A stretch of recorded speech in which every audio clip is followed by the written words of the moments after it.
Shri Sharada Devi and Her Divine Play, Chapter 3, page 44. Sharada later recalled, "One day the master was eating and asked for a little salt. I said, 'There is no salt in the spice rack.' Irritated, the master said, 'What do you mean there is no salt? Never say the word no. Always be positive and collect the things that are necessary for the household.'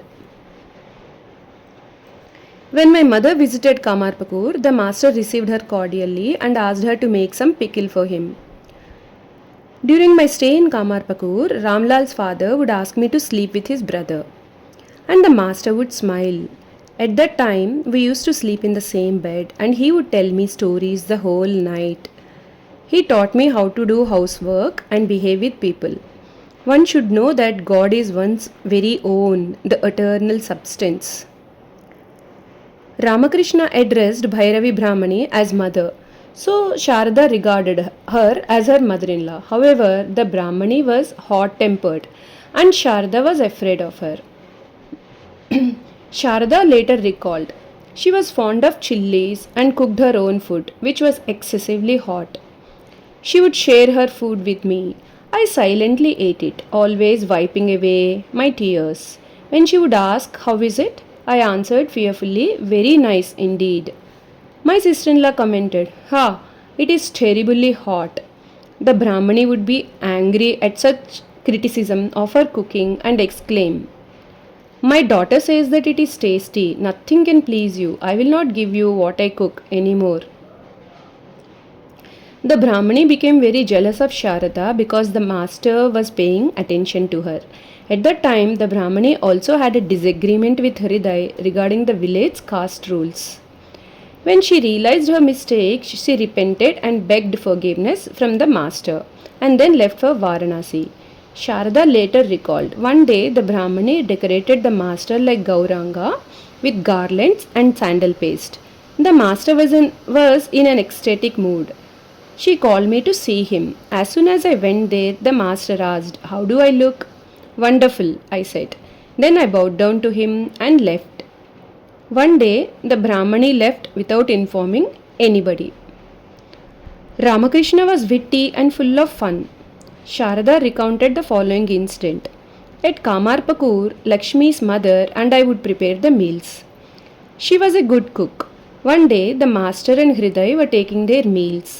He tasted the food prepared by Lakshmi's mother and said in praise, "Oh Hriday, the person who cooked this dish is Vaidya Ramadas, an expert physician."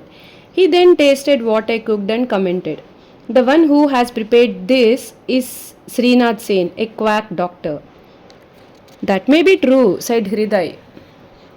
"But this quack will always be at your service, even ready to give you a massage. All that you have to do is to summon her." But Vaidya Ramadas is a very expensive physician. He is not always available. People first consult the quack. He is always your friend.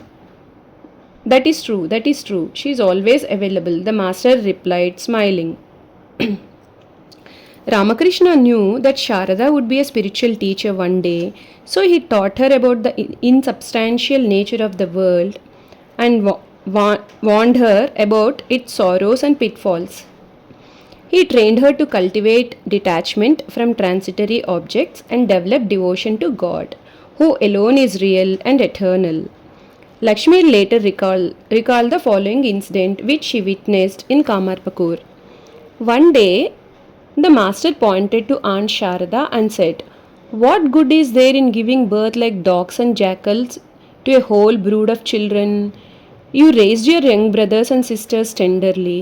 You witnessed how deeply your parents lamented when two of them died, and you also grieved for them. How miserable life in the world is. Why should you bother with it? Without any such trouble, you look like a goddess now and will always remain a goddess."